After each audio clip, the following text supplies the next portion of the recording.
மையமுடுக நேர்களுக்கு வணக்கம். நீங்கள் இணைந்திருப்பது மையத்தின் இரவு நேர பிரதான செய்திகளுடன். முதலில் தலைப்புச் செய்திகள். செம்மணி மனித புதைகுழியில் புதிதாக 11 எலும்புக்கூடுகள் அடையாளம். கணவரின் காதலியை 47 முறை குத்திக் கொன்ற 2 பிள்ளைகளின் தாய். நீதிமன்றம் பிறப்பித்த அதிரடி உத்தரவு. பொது மன்னிப்பு வழங்கினால் மட்டுமே செம்மணி உண்மைகளை வெளிப்படுத்துவேன். பிரதான குற்றவாளி நிபந்தனை. எரிபொருள் விலை குறித்து அரசுக்கு நாமல் விடுத்த சவால். மோசமடையும் சுரேஷ் சாலைவின் உடல்நிலை. ஜனாதிபதிக்கு பரந்த கடிதம். காணாமலாக்கப்பட்டோர் விவகாரத்திற்கு நீதி நிலைநாட்டப்படும். அரசு தரப்பு உறுதி. பட்டப்பகலில் மயானத்தில் நடத்திய அமானுஷ்ய பலி பூஜையினால் ஏற்பட்ட பரபரப்பு. கொட்டி தீர்க்கப் போகும் கனமழை. விடுக்கப்பட்டுள்ள கடும் எச்சரிக்கை. தொடர்பென விரிவான செய்திகள்.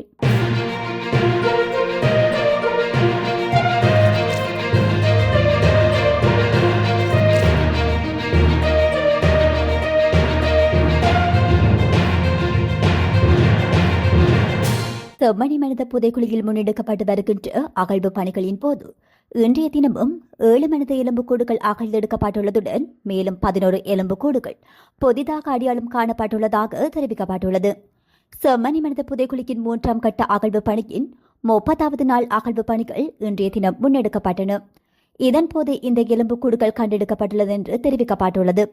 அதன் அடிப்படையில் இந்த பகுதியில் இதுவரை மேற்கொள்ளப்பட்ட அகழ்வு பணிகளின் போது மொத்தமாக 405 மனித எலும்புக்கூடுகள் அடையாளம் காணப்பட்டுள்ளதுடன் அவற்றில் 377 எலும்புக்கூடுகள் இதுவரையில் முழுமையாக அகழ்ந்தெடுக்கப்பட்டுள்ளமை குறிப்பிடத்தக்கது. தனது கணவருடன் கள்ளத்தொடர்பு வைத்திருந்ததாக சந்தேகிக்கப்பட்ட பெண்ணை கொலை செய்த குற்றத்திற்காக குருநாகல் பகுதியைச் சேர்ந்த பெண் ஒருவருக்கு குருநாகல் மேல் நீதிமன்றம் மரண தண்டனை விதித்து தீர்ப்பளித்துள்ளது. மல்கடுபாப குருநாகல் பகுதியைச் சேர்ந்தவருக்கே மரண தண்டனை தீர்ப்பு வழங்கப்பட்டுள்ளது. இவரொரு 2 பிள்ளைகளின் தாயாவார். கொலை செய்யப்பட்ட பெண் தண்டனை விதிக்கப்பட்ட குறித்த பெண்ணின் வீட்டிற்குள் வைத்துத்தான் கொலை செய்யப்பட்டுள்ளார். பாதிக்கப்பட்ட பெண்ணிடமிருந்து கத்தியை பறித்து தற்காப்புக்காகவே தான் அவரை குத்தியதாக தண்டனை பெற்ற பெண் நீதிமன்றத்தில் வாதிட்டிருந்தார். எனினும் அந்த பெண் மீது மொத்தம் 47 முறை கத்தி குத்துகள் நடாத்தப்பட்டிருந்தமையை கருத்தில் கொண்டு நீதிமன்றம் அவரது தற்காப்பு வாதத்தை நிராகரித்து அவர் மீதான குற்றச்சாட்டை உறுதி செய்து குறித்த தீர்ப்பை வழங்கியுள்ளது. பாடசாலை மாணவி கிருஷாந்தி குமாரசுவாமி படுகொலை மற்றும் செம்மணி மனித புதைக்குழி விவகாரத்தின் பிரதான குற்றவாளியான லான்ஸ் கோப்ரல் சோமரத்ன ராஜபக்ஷவை காணாமல் போனோர் பற்றிய அலுவலகத்தின் தவிசாளர் நேரில் சென்று சந்தித்த போது தனக்கு ஜனாதிபதி பொது மன்னிப்பு வழங்கினால் மாத்திரமே உண்மைகளை வெளிப்படுத்துவதாக அவர் குறிப்பிட்டுள்ளார். உண்மையை கூற வேண்டும் என நினைப்பவர் இவ்வாறு நிபந்தனை விதிப்பாரா என நீதி மற்றும் தேசிய ஒருமைப்பாடு அமைச்சர் சட்டத்தரணி ஹர்ஷன நாணயக்கார கேள்வி எழுப்பியுள்ளார்.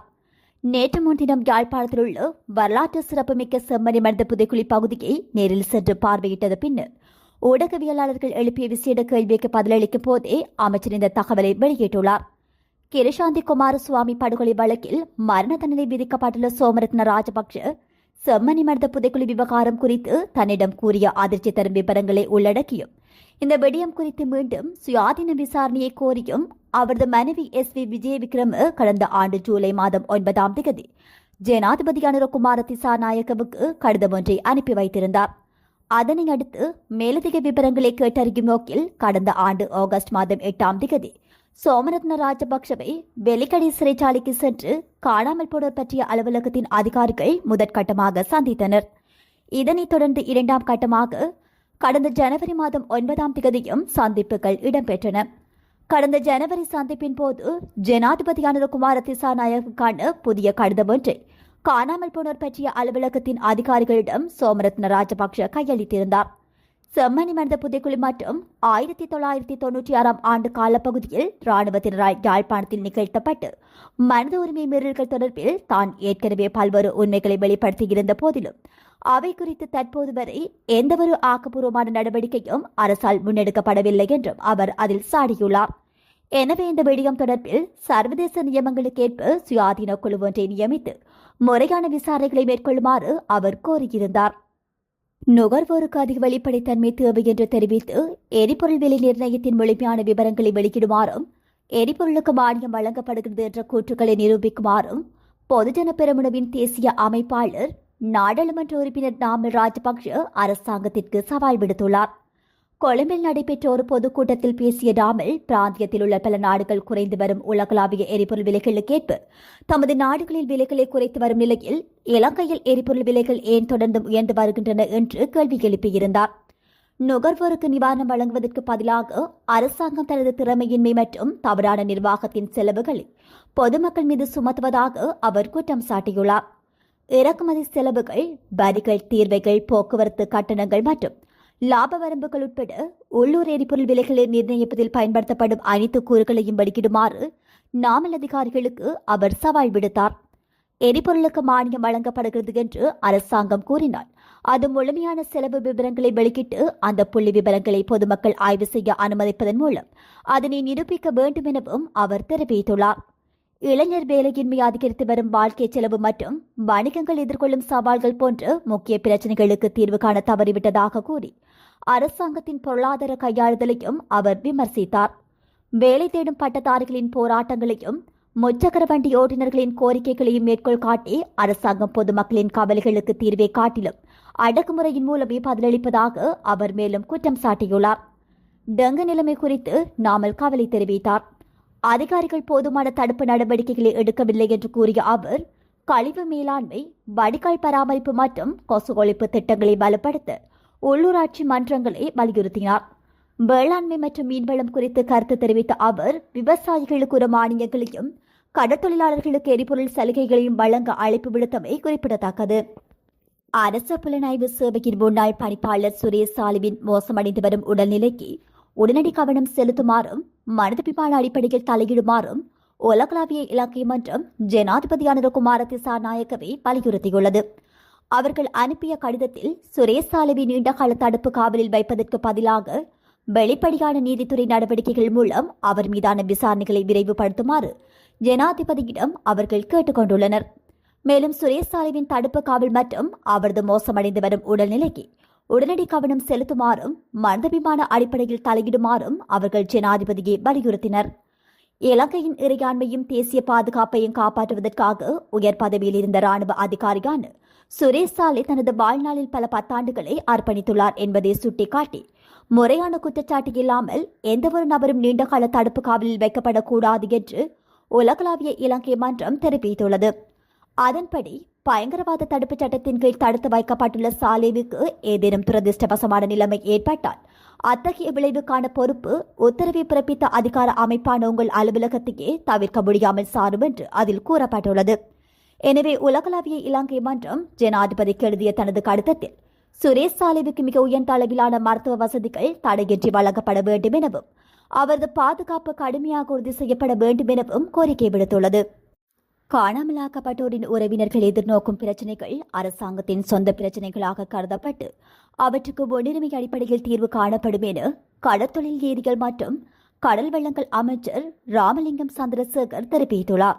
யாழ் மாவட்ட செயலகத்தில் நீதியமைச்சர் கர்ஷன நாணயக்காரவின் பங்கேற்புடன் யாழ்ப்பாண சிவில் சமூக அமைப்புகளின் பிரதிநிதிகள் மற்றும் காணாமலாக்கப்பட்டோர் அலுவலக அதிகாரிகளுக்கிடையில் நேற்று நடைபெற்ற கலந்துரையாடலின் பின்னர் ஊடகங்களிடம் கருத்து தெரிவிக்கும் போதே அவர் இதனை குறிப்பிட்டுள்ளார். அவர் மேலும் கருத்து தெரிவிக்கையில் காணாமலாக்கப்பட்டோர் அலுவலகத்தின் பணியாளர்கள் மிகவும் சவாலான சூழ்நிலைகளில் பணியாற்றி வருகின்றனர். காணாமல் போனவர்கள் வெறும் எண்ணிக்கைகள் அல்ல, அவர்களது குடும்பங்கள் நீண்டகால மனவேதனையுடனும் எதிர்பார்ப்புடனும் வாழ்ந்து வருகின்றனர். யாழ்ப்பாண மாவட்டத்தில் மட்டும் இதுவரை கிடைக்கப்பெற்ற தகவல்களின் அடிப்படையில் 2452 பேர் காணாமல் போயுள்ளதாக பதிவாகியுள்ள நிலையில் பதிவு செய்யப்படாத பல சம்பவங்களும் நிகழப்பெற்றுள்ளது.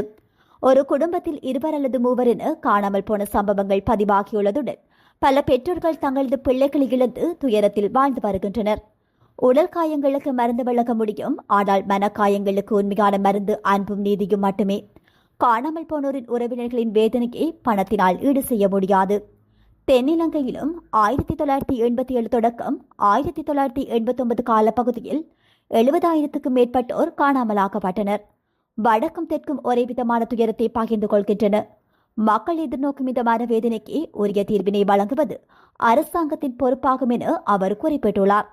இந்த நிலையில் காணாமலாக்கப்பட்டோர் அலுவலகம் உண்மை கண்டறிதல், பாதிக்கப்பட்ட குடும்பங்களுக்கு நீதி பெற்றுத்தரல் மற்றும் நல்லிணக்கத்தை வலுப்படுத்தல் ஆகியவற்றில் முக்கிய பங்காற்றும் எனவும் அவர் குறிப்பிட்டுள்ளார். பொலனருவி பாக்கமுன பகுதியில் உள்ள ஒரு மயானத்தில் கல்லறை கல்லில் பலி சடங்குகளை செய்து கொண்டிருந்து 2 பெண்களை போலீசார் கைது செய்துள்ளனர். குறித்த பெண்கள் மனித உருவங்களை ஒத்த களிமண் உருவங்களை கொண்டு கல்லறை கல்லில் விளக்கேற்றி வந்ததை அடுத்து கிராம மக்கள் போலீசாருக்கு தகவல் தெரிவித்துள்ளனர். இதனையடுத்து அங்கு விரைந்த போலீசார் மேற்கொண்ட விசாரணைகளின் போது அந்த 2 பெண்களும் கல்லறை கல்லை சேதப்படுத்தி குழிகளை தோண்டியுள்ளமை தெரிய வந்துள்ளது. இதன்போது பலி சடங்குகளுக்கு பயன்படுத்தப்பட்ட உபகரணங்களுடன் சந்தேகத்திற்குரிய அந்த 2 பெண்களும் கைது செய்யப்பட்டுள்ளனர். இவ்வாறு கைது செய்யப்பட்ட 2 பெண்களில் ஒருவர் பொலனறுவை கிங்கிராகுளவைச் சேர்ந்த 49 வயது பெண் என்றும் மற்றொருவர் பகமுனவைச் சேர்ந்த 38 வயது பெண் என்றும் போலீசார் தெரிவித்துள்ளனர். கல்லறை கல்லை சேதப்படுத்திய குற்றத்திற்காகவும் தனியார் மற்றும் பொது மயானங்கள் கட்டளை சட்டத்தின் கீழ் இருவரும் நீதிமன்றத்தில் முன்னிலைப்படுத்தப்பட உள்ளதாக தெரிவிக்கப்பட்டுள்ளது.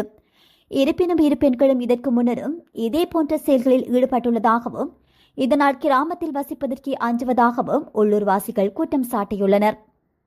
சப்ரகமுவ மேல் மற்றும் வடமேல் மாகாணங்களிலும் அத்துடன் கண்டினுவரெல்யா காலி மற்றும் மாத்தறை மாவட்டங்களிலும் இடைக்கிடையே மழை பெய்யக்கூடிய சாத்தியக்கூறுகள் காணப்படுகின்றது.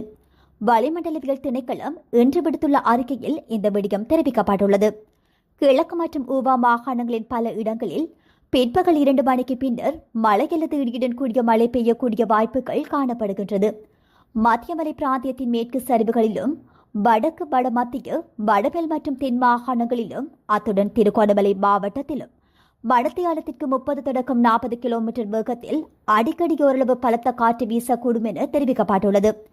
இடியுடன் கூடிய மழை பெய்யும் போது தற்காலிகமாக வீசக்கூடிய பலத்த காற்று மற்றும் மின்னல் தாக்கங்களினால் ஏற்படக்கூடிய பாதிப்புகளை குறைத்துக் கொள்ள தேவையான முன்னெச்சரிக்கை நடவடிக்கைகளை மேற்கொள்ளுமாறு பொதுமக்களுக்கு அறிவுறுத்தப்பட்டுள்ளமை குறிப்பிடத்தக்கது. இத்துடன் மையத்தின் இரவு நேர பிரதான செய்திகள் நிறைவு பெறுகின்றன. நன்றி.